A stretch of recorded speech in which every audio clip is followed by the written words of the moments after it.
ও যুবক যা থাকে তাকে 5 ওয়াক্ত নামাজ আদায় করো। তোমার মতো যুবক ছিল বিশরে হাফিজ রহমাতুল্লাহি আলাই, সারা জীবন বড় মদ পান করেছে, মদ না পান করলে তার ভালো লাগে না। বিশরে হাফিজ রহমাতুল্লাহি আলাই মাকে ডিস্টার্ব করতো, মা মদের টাকা দাও, মা মদের টাকা দিতে না পারলে মাকে গালমন্দ করত, মাকে মারধর পর্যন্ত করত। হঠাৎ করে একদিন এসে বলে, মা আমার কাছে টাকা নাই, মদ পান করবো, টাকা দাও। মা বলে আমার কাছে টাকা নাই। বলে টাকা কোত্থেকে দিবা তুমি ভালো করিয়া জানো। ও মা টাকা দাও, না দিলে কিন্তু আজকে তোমারও ছাড়বো না, আমার হাত থেকে বাঁচতে পারবা না। মা চোখের পানিগুলো সারিয়া কান্না করে বলে, আল্লাহ আমার সন্তান তারে কবে তুমি হেদায়েত দান করবা। আয় আল্লাহ এত কান্নাকাটি করি, এত দোয়া তোমার দরবারে করি, আল্লাহ আমার দোয়াটা কেন মঞ্জুর করো না। আমার বিশরকে তুমি আল্লাহ তোমার বন্ধু বানাইয়া দাও, এই মদ পান করা থেকে তুমি তার হেফাজত করো। এবার বিশরে হাফি বলে, মা টাকা দাও, টাকা না দিলে কিন্তু তোমাকে মারবো। মা বাধ্য হইয়া সন্তানকে টাকা দিয়া দিল। মা জানে টাকা না দিলে সন্তান উল্টা পাল্টা করবে।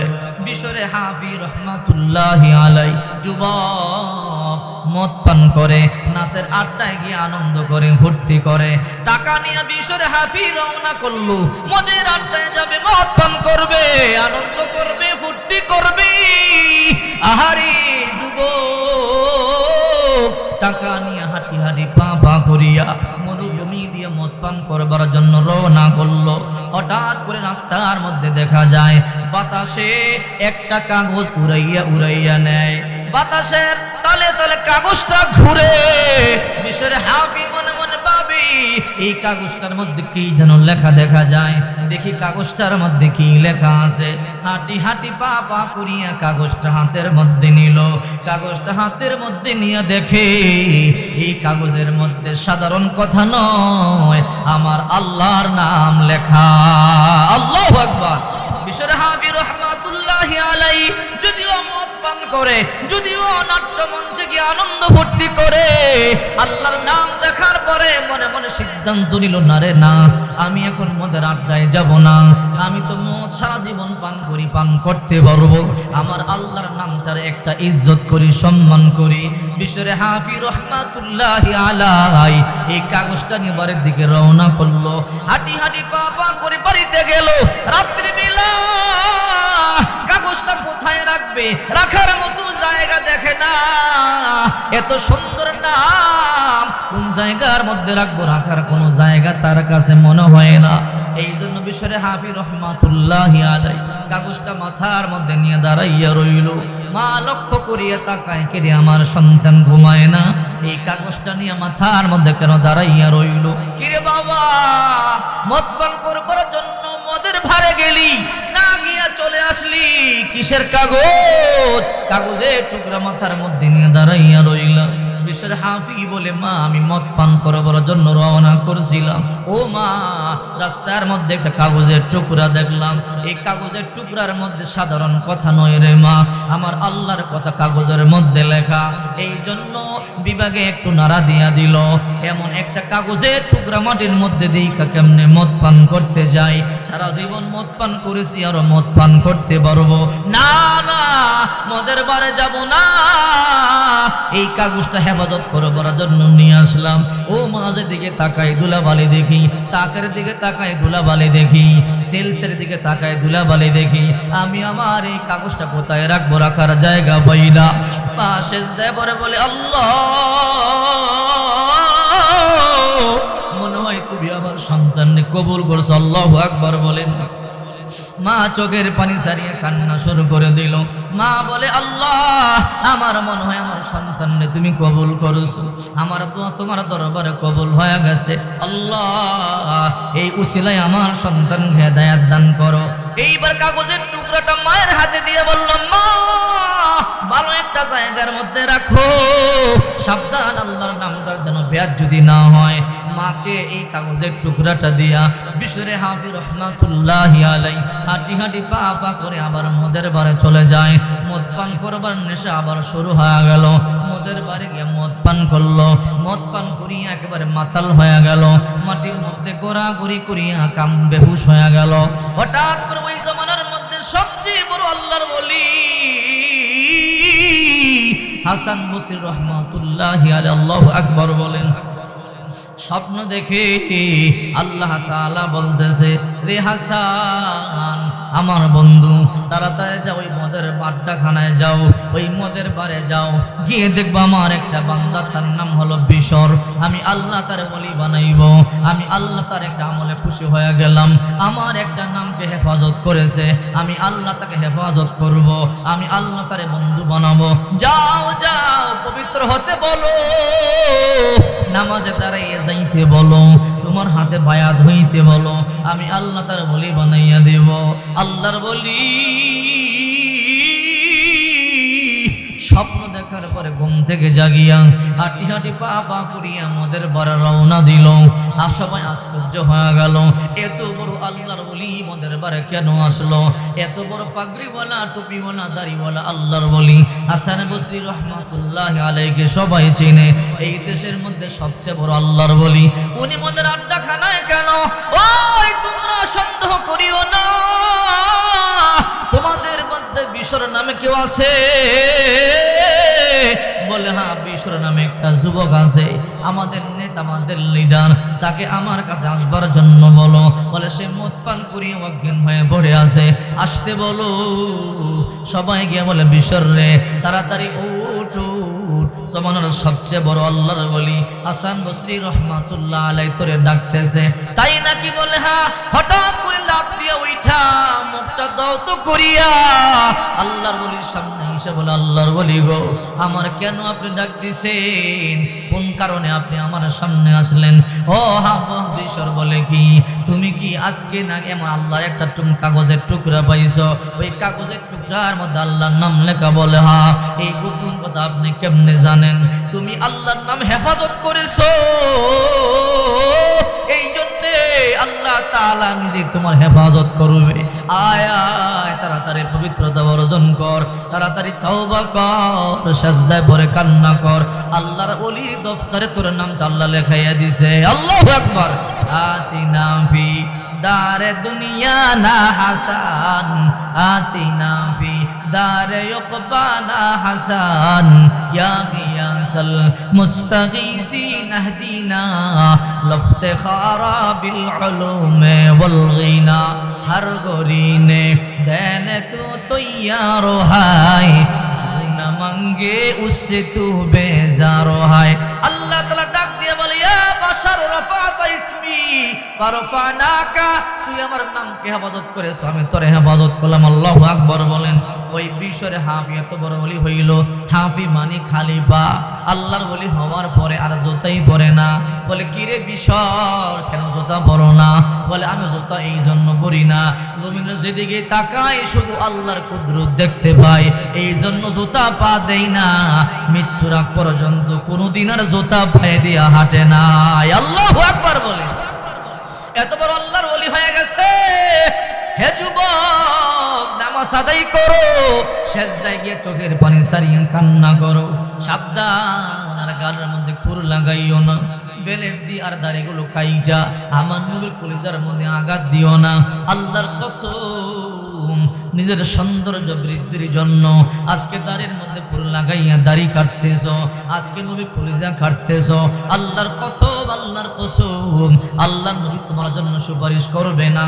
রাসূল করিম সাল্লাল্লাহু আলাইহি ওয়াসাল্লাম বলেন, মান আহাব্বা সুন্নতি ফাকাদ আহাব্বানি ওয়া মান আহাব্বানি কানা মাই ফিল জান্নাহ। যে আমার সুন্নতকে ভালোবাসলো সে আমি নবীকে ভালোবাসলো, আর যে আমি নবীকে ভালোবাসলো সে আমি নবীর সাথেই জান্নাতে যাবে। এই জন্য বেশি বেশি নামাজ আদায় করতে হবে। নামাজের বড় দাম রে বন্ধু, নামাজের বড় দাম। দেখবেন অনেক মুসল্লি আছে নামাজ পড়তে পড়তে কপালের মধ্যে দাগ পড়ে যায়, এই দাগওয়ালা কপাল কোনোদিন আল্লাহর জাহান্নামের মধ্যে জ্বলবে না। আল্লাহু আকবার।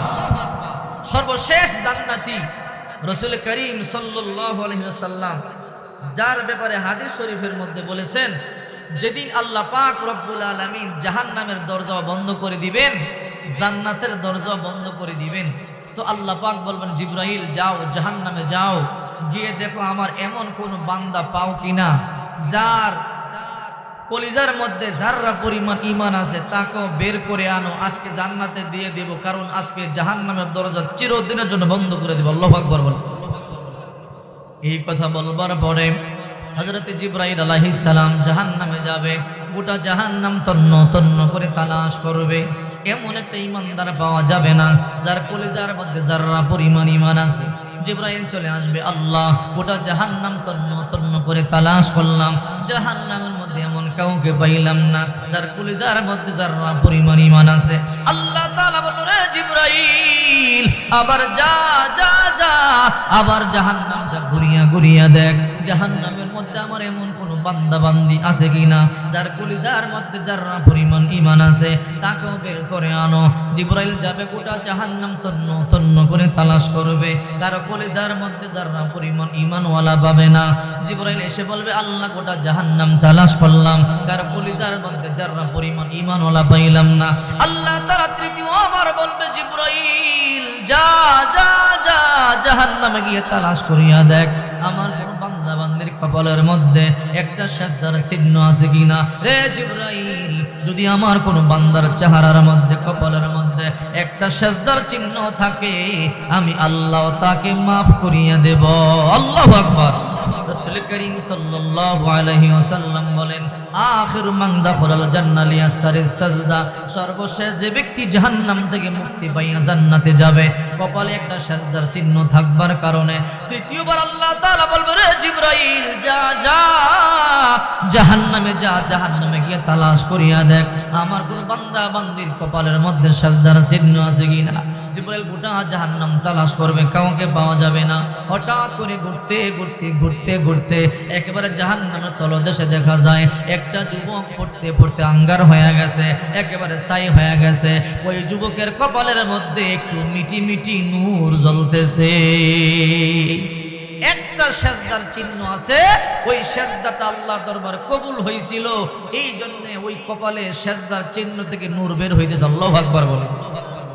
জিবরাইল তার কাছে চলে গেল, জাহান্নামের অতই গহ্বরে ওই যুবক সিজদায় পড়ে পড়ে কান্নাকাটি করে করে বলে, ইয়া হান্নান ইয়া মান্নান, ইয়া হান্নান ইয়া মান্নান, চোখের পানি ছাড়িয়া কান্না শুরু করে দিল। জিবরাইল গিয়া বলে, ও যুবক মাথা উঠাও, কে আপনি? বলে, আমি জিবরাইল ফেরেশতা। আপনি এখানে কেন আসলেন? আমি জাহান্নামের অতই গহ্বরে পড়তে পড়তে আঙ্গার হয়ে গেলাম, ছাই হয়ে গেলাম, আপনি জাহান্নামের মধ্যে কেন আসলেন? বলে, যুবক তোর কপাল বড় ভালো, তোর কপাল খুলিয়া গেল বুঝলাম না, তোর কপালে সিজদার একটা চিহ্ন দেখা যায়। আল্লাহ আমাকে বলেছে, রে জিবরাইল গোটা জাহান্নামে যা, গোটা জাহান্নাম তন্ন তন্ন করিয়া তালাশ কর, যার কপালের মধ্যে একটা সিজদার চিহ্ন ভাবি, তাকেও বের করে আন। রে যুবক গোটা জাহান্নাম তালাশ করলাম, কারো কপালের মধ্যে সিজদার চিহ্ন পাইলাম না, তোর কপালে পাইলাম। আয় আয়, তোর কপাল খুলে গেছে, আল্লাহ তোকে জাহান্নাম থেকে বের করে দেবে। এবার জিবরাইল আলাইহিস সালাম ওই যুবকটারে হাতে ধরিয়া আল্লাহর সামনে নিয়ে যাবে। আল্লাহ তাআলা তার দিকে রহমতের দৃষ্টি দিবে, তাকাইয়া দেখবে যেই হাত দিয়া এত সুন্দর করিয়া চেহারাটা বানাইলাম, সেই চেহারাটা পুরিয়া ছাই হয়ে গেল, আঙ্গার হয়ে গেল, পুরো দেহটা পুরো ছাই হয়ে গেল, আঙ্গার হয়ে গেল। আল্লাহ তাআলা বলবে, জিবরাইল ওয়াইলকা আলাইহি মাউল হায়াত, আবি হায়াতের পানি দিয়ে আমার বান্দারে গোসল দিয়া দাও। হযরত জিবরাইল আলাইহিস সালাম আবি হায়াতের পানি দিয়ে ওই বান্দারে গোসল দিবে। ওই বান্দারে আবি হায়াতের পানি দিয়ে গোসল দিতে দেরি হবে, মুহূর্তের মধ্যে ওই বান্দাটা একেবারে পূর্ণিমার চাঁদের মতো সুন্দর হয়ে যাবে। এবার আল্লাহ তাআলা বলবে, রে জিবরাইল আমার যেই বান্দাটাকে একেবারে জাহান্নামের গহ্বর থেকে উঠাইলা, আমার যেই বান্দা পুরে ছাই হয়ে গিয়েছিল, আমি হায়াতের পানি দিয়ে আমার বান্দারে ভালো করলাম, আবার ওই বান্দারে আর জাহান্নামে দিও না। আজকে জাহান্নামের দরজা আমি বন্ধ করে দেব, আজকে জান্নাতের দরজা বন্ধ করে দেব, আমার বান্দাকে আর জাহান্নামে দিও না, জাহান্নামের দরজা বন্ধ করে দাও, জাহান্নামের দরজা তালা মেরে দাও, আর আমার বান্দাটাকে জাহান্নামের বাহিরে দরজার সামনে বসাইয়া দাও। এবার জিবরাইল এই ব্যক্তিকে জাহান্নামী ব্যক্তিটাকে জাহান্নাম থেকে বের করা হলো। এইবার আবে হায়াতের পানি দিয়ে গোসল দিয়ে সুন্দর যুবক বানাইয়া দিছে। এইবার জাহান্নামের দরজার বাহিরে তারে বসাইয়া রাখছে। এই যুবক মহা খুশি, আমি জীবনে কল্পনাও করি নাই আল্লাহ আমাকে জাহান্নাম থেকে বের করবে, আবে হায়াতের পানি দিয়ে গোসল দিবে। এমন ইবাদত বন্দেগী আমি করতে পারি নাই। আল্লাহ দয়া করে মেহেরবানি করে আমারে বের করেছে। আল্লাহ দয়া করে মেহেরবানি করে আবে হায়াতের পানি দিয়ে গোসল দিয়েছে। এবার ওই ব্যক্তি বড় খুশি, আনন্দ ফুর্তিতে শত শত বছর, হাজার হাজার বছর কেটে যাবে। হঠাৎ করে কয়েক হাজার বছর পরে আল্লাহকে একটা ডাক দিবে, ইয়া রব ইনদি সাওয়াল, প্রভু আমার একটা প্রশ্ন ছিল। আল্লাহ বলবেন, হ্যাঁ জাহান্নামী যুবক, এত বছর পরে আবার তোমার কি প্রশ্ন? বলবে, আল্লাহ তুমি দয়া করে মেহেরবানি করে জাহান্নাম থেকে আমার বের করেছো, দয়া করে মেহেরবানি করে আবে হায়াতের পানি দিয়ে গোসল দিয়েছো, দয়া করে মেহেরবানি করি আমারে জাহান্নামের বাহিরে দরজার কাছে বসাইয়া রাখছো। আল্লাহ একমাত্র তোমার দয়ার দ্বারা হয়েছে। ও রব্বুল আলামিন, আর একটু দয়া যদি করেন বড় খুশি হইতাম, আপনারা শুকরিয়া বেশি বেশি আদায় করতাম। কি দয়া করতাম বল? আল্লাহ এই যে জাহান্নামের কিনারায় আমাকে রাখলেন, এখনো জাহান্নামের হিট আমারে কষ্ট দেয়, জাহান্নামের তাপ আমারে কষ্ট দেয়। এখান থেকে দূরে একটা নিরাপদ জায়গার মধ্যে আমারে বসাইয়া দেন, যেন জাহান্নামের আগুনের তাপ আমারে কষ্ট না দেয়। আল্লাহ তাআলা বলে, যদি আমি তোরে এখান থেকে অনেক দূরে একটা জায়গার মধ্যে নিরাপদ জায়গায় বসাইয়া দেই, এরপরে কি আমার কাছে আর কিছু চাবি? বলে, আল্লাহ আর কিছু চাবো না, এমনিই তো অনেক দয়া করেছেন, জাহান্নাম থেকে বের করেছেন, আবে হায়াতের পানি দিয়ে গোসল দিয়েছেন, আমাকে সুন্দর যুবক বানাইয়া দিয়েছেন, ওখান থেকে জাহান্নামের বাহিরে বের করলেন একেবারে আপনার নিজ গুণ এবং নিজ দয়ায়। ও আল্লাহ, এখান থেকে যদি আমাকে নিরাপদ একটা জায়গায় বসাইয়া দেন, যেখানে জাহান্নামের আগুনের তাপে হিটে কষ্ট না দেয়, ওই জায়গায় বসাইয়া দিলে আমি আর জীবনে আপনার কাছে কিছুই চাবো না। আল্লাহু আকবার। আল্লাহ বলে, ঠিক আছে তো? বলে, হ্যাঁ ঠিক আছে আল্লাহ, আর কিছু চাবো না, জাহান্নাম থেকে একটা দূরে নিরাপদ জায়গার মধ্যে আমার বসাইয়া দেন। এবার আল্লাহ তাআলা বলবে, রে জিবরাইল, যা যা, আমি আমার বান্দার জন্য এত কিছু করতে পারলাম, আমার বান্দার বেশি চাওয়া না, ছোট্ট একটা চাওয়া, সে এরপরে আর আমার কাছে কিছু চাবে না। তার নাকি জাহান্নামের আগুনে কষ্ট হয়, যা যা, জাহান্নাম থেকে দূরে একটা জায়গা আছে, যেই জায়গার মধ্যে তাকে জাহান্নামের আগুনে কষ্ট দিবে না, জাহান্নামের হিট তারে কষ্ট দিবে না, ওই নিরাপদ জায়গার মধ্যে তারা বসাইয়া দাও। এই কথা বলতে দেরি, এবার জিবরাইল তাকে জাহান্নামের দরজার সামনে থেকে দূরে নিরাপদ জায়গার মধ্যে বসাইয়া দিবে। ওখানে জাহান্নামের আগুন তারে কষ্ট দেয় না, সে বড় মহা খুশি। 1000 বছর চলে যাবে, 2000 বছর চলে যাবে, আনন্দ করবে, ফুর্তি করবে। আহারে, এখন আমার টেনশন নাই, জাহান্নাম থেকে আমার আল্লাহ বের করিয়া আমি হায়াতের পানি দিয়ে গোসল দিয়ে সুন্দর যুবক বানাইয়া দিছে। এখন এমন এক জায়গার মধ্যে রাখছে যেখানে জাহান্নামের হিট আমার কষ্ট দেয় না। সে তো মহা খুশি, বড় আনন্দে আছে, বড় ফুর্তিতে আছে। হঠাৎ করে কয়েক হাজার বছর পরে জান্নাতের দরজার দিকে একটা নজর চলে যাবে। দূরে জান্নাতের দরজা দেখা যায়, বিশাল দরজা। জান্নাতের দরজা কিন্তু ছোট না। রাসূল বলে, মা বাইনা মক্কা ওয়া হাজার, বাহরাইনের হাজার শহর থেকে বাইতুল্লাহ শরীফ পর্যন্ত এক একটা দরজার প্রশস্ততা, সুবহানাল্লাহ বলেন, কয়েক হাজার কিলোমিটার এক একটা জান্নাতের দরজা, সুবহানাল্লাহ বলেন। এবার জান্নাতের দরজা দেখা মনটা মানাইতে পারবে না, জান্নাতের এত বড় দরজা দেখা যায় আর আমি এখানে একা একা বসে আছি। তো কয়েক হাজার বছর পরে আল্লাহকে আবার একটা ডাক দিবে, ইয়া রব ইনদি সাওয়াল। তো আল্লাহ বলবে, কি রে, এত বছর পরে আবার তোর কি প্রশ্ন? বলবে, আল্লাহ ওই যে দূরে জান্নাত দেখা যায়, জান্নাতের দরজা দেখা যায়, এই জান্নাত বানাইছে কে? বলে, আমি বানাইছি। আল্লাহ এত বড় জান্নাত বানাইছেন, জান্নাতের গেটের দারওয়ান টারওয়ান নাই নাকি? আল্লাহ বলবে, দারওয়ান থাক না থাক তোর কি? বলবে, আল্লাহ আপনি রাগ করিয়েন না, আপনি মনে করিয়েন না আমি আপনার জান্নাত চামু, জান্নাত আমার লাগবো না। আল্লাহ আমি এখানে একা একা বসে আছি আর ওখানে জান্নাতের গেটে দারোয়ান নাই, এটা কেমন দেখা যায়? জান্নাত আমার লাগবো না, তবে জান্নাতের গেটের বাহিরে একটু আমার বসাইয়া দিন। আল্লাহু আকবার। বলে জান্নাতের গেটের বাইরে তোরে বসাইয়া দিলে, তুই না বললি আর কিছু চাবি না? বলে আল্লাহ আমি কি জান্নাত চাইছি? এখান থেকে একটু ওখানে নিবেন, এ তো বাহিরেই, ভিতরে তো আর চাই নাই। আল্লাহ দয়া করে মেহেরবানি করে জান্নাতের বাইরে গেটের বাইরে বসাইয়া দেন, আমি কসম কইরা বলতাছি আর কিছু চাইবো না। আল্লাহু আকবার বলে। আল্লাহ বলে তোর কসম আমি বিশ্বাস করি না, দুনিয়াতে তুই শয়তানের ভাষায় ডাং দিস, আমার হুকুম মানো না, তোর কথা আমি বিশ্বাস করি না। বলবে আল্লাহ কি করলে বিশ্বাস করবেন? তুই ইস্টামে সাইন কর, টিপ সই দে। এ জিবরাইল তুই সাক্ষী থাকিস, এবার ইস্টামের মধ্যে সাইন করবে, টিপ সই দিবে। আল্লাহ যদি আমার ওখান থেকে জান্নাতের গেটের দরজার বাহিরে বসাইয়া দেয়, আপনার কসম, জাতের কসম, আর জিন্দেগিতে কিছু চাবো না। আল্লাহু আকবার। এবার আল্লাহ পাক রব্বুল আলামিন বলবেন, রে জিবরাইল আমার বান্দা কি বলছে শুনছো? বলে হ্যাঁ। যা যা আমার বান্দারে জান্নাতের গেটের বাইরে বসাইয়া দে। সাবধান, জান্নাতের ভিতরে কিন্তু তাকে নিবি না, জান্নাতের বাইরে গেটের বাইরে তারে বসাইয়া দে। এরপরে আর কিছু চাবে না। হযরত জিবরাইল আলাইহিস সালাম তারে বলবে, ও আল্লাহর বান্দা চলেন চলেন, জান্নাতের গেটের বাইরে আপনারে বসাইয়া দেই। এবার জিবরাইল আলাইহিস সালাম ওই জাহান্নামী বান্দাটাকে, যাকে জাহান্নাম থেকে উঠানো হলো, তাকে নিরাপদ জায়গা থেকে এবার জান্নাতের গেটের বাইরে আনিয়া একটা চেয়ারের মধ্যে বসাইয়ে দিবে।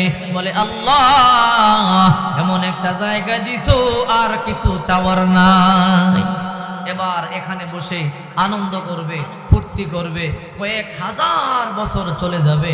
হঠাৎ করে কয়েক হাজার বছর পরে জান্নাতের গেটটা একটু খুলবে। যখন ভিতর থেকে একটু ঠান্ডা হাওয়া গায়ে লাগবে, কলিজা শীতল হয়ে যাবে। আরে ভিতরে কি ঠান্ডা হাওয়া রে, ভিতরে যদি ঢুকতে পারতাম। হঠাৎ করে একটু নজর যাবে, নাজ নিয়ামত চলতেছে, আমি এখানে বাহিরে আসি, ভিতরে যদি ঢুকতে পারতাম আর বাইর হইতাম না। আল্লাহু আকবার বল। এবার মনে মনে চিন্তা করবে, না এমনি 2-3 বার ওয়াদা ভঙ্গ করছি, এইবার যদি আল্লাহর কাছে কিছু চাই, যদি আল্লাহ রাগ হইয়া আবার জাহান্নামে ফালাইয়া দেয়, আমও গেল সালাও গেল, দরকার নেই, জেনে আসি ভালো আছে। এবার ওই জাহান্নামে যুবকটা বসে থাকবে। আবার 1 বছর 2 বছর 100 200 1000 বছর চলে যাবে। হঠাৎ করে হাজার হাজার বছর পরে আবার জান্নাতের গেটটা একটু খুলবে। খোলার পরে যখন জান্নাতের গেটের ভিতরে তাকাবে, হঠাৎ করে তাকাইয়া দেখবে জান্নাতের ভিতরে এমন আনন্দ চলতেছে, কলিজা ঠান্ডা হয়ে যায়। এক পলকের জন্য দেখেই পাগল হয়ে যাবে। এবার মনে মনে চিন্তা করবে, আল্লাহর কাছে চাই। 3 বার চাইলাম, আল্লাহ 3 বার দোয়া মঞ্জুর করিয়া জাহান্নাম থেকে আমাকে উঠাইয়া আবে হায়াতের পানি দিয়া গোসল দিয়া সুন্দর যুবক বানাইয়া নিরাপদ জায়গায় আনলো। নিরাপদ জায়গা থেকে জাহান্নামের গেট পর্যন্ত আনলো। আল্লাহর কাছে আরেকবার চাই, আরেকবার চাইলে যদি জান্নাতে যাইতে পারি আর জান্নাত থেকে বের হব না। যেই চাইতে মনে চাবে, হঠাৎ করে আরেক মনে বলবে, না চাইস না, যদি আল্লাহ 3 বার ওয়াদা ভঙ্গ করছস, রাগ কইরা যদি জাহান্নামে ফালাইয়া দে, তাহলে কিন্তু তোর সব শেষ। তাই তো না সামু না, যেমনি আসি এমনি ভালা, এখানে বসে থাকি। এবার এখানে বসে থাকে, এমন করতে করতে আবার কয়েক হাজার বছর চলে যাবে। হঠাৎ করে কয়েক হাজার বছর পরে আবার জান্নাতের দরজাটা একটু খোলা হবে। ভিতরে যখন একটা ফলক দেখবে, সহ্য করতে পারবে না, সিদ্ধান্ত নিবে যা হবার হবে। আল্লাহর কাছে আজকে চাবই চাবো, যা হবার হবে আজকে আমি আল্লাহর কাছে চাবো। যদি লটারি লাইগাই যায় তাহলে ভিতরে ঢুইকা যাব, আর যদি আল্লাহর রাগ হয় তাহলে মনে মনে বলবো আল্লাহ এমনি ডাক দিছে। সুবহানাল্লাহ বলে, একটা আস্তে ডাক দিমু। যদি দেখি আল্লাহর জবাবটা একটু রাগে হয়, তো আল্লাহ আপনার কি ডাক দেওয়া যাইব না। আর যদি দেখি না, আল্লাহ বলে কি বান্দা কি চাও বলো, তখন বলবো জান্নাত চাই। আল্লাহু আকবার বলে। এবারে আস্তে করে ডাকটা দিছে, এবারে ডাকটা আস্তে করে, ইয়া রব ইং দি সাওয়াল, একটু মৃদু আওয়াজে। আল্লাহ কি রে, এত বছর পরে আবার কি চাও? এত বছর পরে আবার কি? বলে আল্লাহ রাগ করেন কি, আমি কি আপনার জান্নাত চাইছি নাকি? আল্লাহু আকবার বলে। আল্লাহ রাগ করেন কেন, আমি তো আপনার জান্নাত চাই নাই, কি চাও বলো? বলে আল্লাহ আপনি দয়া করে মেহেরবানি করে জাহান্নাম থেকে আমার বের করলেন, আবে হায়াতের পানি দিয়ে গোসল দিলেন। আল্লাহ আমাকে আপনি জাহান্নাম থেকে বের করে নিরাপদ জায়গায় আনলেন, ওখান থেকে জান্নাতের গেট পর্যন্ত আনলেন। ও আল্লাহ, আপনার জান্নাতে কি আমার পরে যাওয়ার মতো আর কেউ আছে? আল্লাহ বলবে কেন? বলবে জানতেছে আল্লাহ আর কয়জন মানুষ আমার পরে জান্নাতে যাবে। তো আল্লাহ তাআলা বলেন তোর পরে আর কেউ নাই, জান্নাতে যাওয়ার মতো কেউ নেই। আজকে জাহান্নামের দরজা বন্ধ, জান্নাতের দরজা বন্ধ। তখন বলবে আল্লাহ যদি আর কেউ জান্নাতে যাওয়ার মতো না থাকে, আপনার জান্নাতে তো অনেক খালি জায়গা পড়ে রয়েছে। তো আল্লাহ বলবে আমার জান্নাতে খালি জায়গা আছে, তোর কি? বলবে আল্লাহ না, আমি তো জান্নাত চাই নাই, আমার জান্নাত লাগবে না, আমার দিন না। তবে আল্লাহ একটু দয়া করেন, এত দয়া আপনি করলেন, আর একটু দয়া করেন। বলে কি দয়া? একটু গেটের ভিতরে দরজার সিবার মধ্যে একটু বসার জায়গা আমার দিয়ে দিন। আল্লাহু আকবার। তো আল্লাহ বলবে ওই হাকাই ইবনে আদম, আদম জাত ধ্বংস হ, তুই না বললি কিছু চাবি না। বলবে আল্লাহ আমি কি আপনার জান্নাত চাইছি, জান্নাতের নিয়ামত চাইছি? কোটি কোটি বিঘার বিঘা জায়গা পড়ে আছে, আমার 2 হাত জায়গা হইলেই হয়। দরজার ভিতরে বাহিরে আসি, একটু ভিতরে সিফার মধ্যে একটু জায়গা করে দিলে আপনার কি ক্ষতিটা হয়? আল্লাহু আকবার বলে। আল্লাহ বলবে রে আমার বান্দা তুমি কি চাও? বলবে আল্লাহ আমি জান্নাত চাই। জান্নাত চাও? বলবে হ্যাঁ জান্নাত চাই। আল্লাহ জাহান্নামে পড়তে পড়তে ছাই হয়ে গেছি, আঙ্গার হয়ে গেছি। জাহান্নামের সাপ বিচ্ছুর কামড় খাইতে খাইতে আল্লাহ বিষাক্ত হয়ে গেছি, আর জাহান্নামের মধ্যে যাইতে যাই না। আল্লাহ দয়া করে মেহেরবানি করে আপনার জান্নাতের মধ্যে একটু জায়গা করে দেন। এই কথা বলতে দেরি আল্লাহ তাআলা বলবে রে আমার বান্দা ঠিক আছে জান্নাতে যাবি, বলে যা যা জান্নাতে চইলা যা, আর কেউ তোরে বাধা দেওয়ার মতো নাই। আল্লাহু আকবার বল। সে একটা দৌড় দিবে, আইজে দূর কাইলে দূর জান্নাতের দিকে, যে অনুমতি পাইছি আর দেরি করে লাভ নাই। এমন এক দৌড় দিছে আর কোনো কথা নাই, দৌড় দিছে তো দিছে। আইজে দূর কাইলে দূর। আমাদের দেশে মন্ত্রী এমপিরা আসলে দেখবেন কয়েকটা গেট করে, সেই মেন রাস্তা থেকে স্টেজ প্যান্ডেল পর্যন্ত, ঠিক কিনা জোরে বলে। তো জান্নাতের মধ্যে আল্লাহ তাআলা জান্নাতীদের জন্য 10টা গেট বানাবে। সে এমন এক দৌড় দিছে, এক দৌড়ে এক গেট পার হয়ে গেছে। তো আল্লাহ বলবে কি রে, পরে যাবার জন্য অনুমতি দিলাম, ও তো আমার কাছে একটু বিদায় টিদায়ও নিল না, এ কেমন নিমু খারাম, বললাম আর দৌড়ে চলে গেল। এরপরে প্রথম গেট চলে গেল, দ্বিতীয় গেট চলে গেল, তৃতীয় গেট পার হয়ে গেল, চতুর্থ, পঞ্চম, ষষ্ঠ, সপ্তম, অষ্টম, নবম গেট পার হয়ে গেছে। এইবার 10ম গেট পার হইলেই তো ভিতরে চলে যাইব, নির্মুখ হারামটা একটু বিদায় নিল না। যেইনি 10ম গেটে পাড়া দিছে, আল্লাহ বলো এই দাঁড়া। হঠাৎ করে আশ্চর্য হয়ে থেমে যাবে। আল্লাহ আবার ডাক দিল কেন রে? আবার সিদ্ধান্ত পরিবর্তন করবো নাকি? কারণ উনি সিদ্ধান্ত পরিবর্তন করলে তো কারো কাছে অনুমতি লাগে না, ঠিক কিনা জোরে বলে। তো এবার কাঁপতে থাকবে, কাঁপতে কাঁপতে আল্লাহর সামনে আসবে। আল্লাহ আপনি আমরা ডাক দিলেন কেন? বলবে তোরে আমি বললাম জান্নাতে যাবি, যা, এমনি দৌড় দিছস, বিদায় টিদায়ের দরকার মনে করলি না, কারণটা কি? যেই নি আল্লাহ এক ধমক দিবে, কলিজার মধ্যে আর হানি নাই। এবং চিৎকার করে বলবে আল্লাহ জাহান্নামে জ্বলতে জ্বলতে আঙ্গার হয়ে গেছি, ছাই হয়ে গেছি। জাহান্নামের সাপ বিচ্ছুর কামড় খাইতে খাইতে দেহটা বিষাক্ত হয়ে গেছে। আল্লাহ আর জাহান্নামের মধ্যে আপনি দিয়েন না। আল্লাহ দুনিয়ায় আপনারা চিনতে পারি নাই, বুঝতে পারি নাই, এই জন্য ঠিক মতো ইবাদত বন্দেগী করতে পারি নাই। নবীজির হাদিস পড়েছিলাম, শুনেছিলাম, ভালোবাসাকে 100 টুকরা করিয়া গোটা 99 ভাগ ভালোবাসা আপনার অন্তর রেখে দিয়েছিলেন। এক টুকরা ভালোবাসা বিন্দু বিন্দু করিয়া গোটা সৃষ্টি জগতের মানুষের মধ্যে দিয়ে দিয়েছিলেন। আল্লাহ বিন্দু পরিমাণ ভালোবাসা পাইছিল মা, এই জন্য সন্তানের জন্য জীবন দিয়েছে। হসপিটালে অনেক মা দেখবেন যখন সন্তান প্রসব করে, সন্তান যখন জন্ম দিবে, ডাক্তার বলে মা তোমার সন্তান, তোমার অবস্থা বড় খারাপ।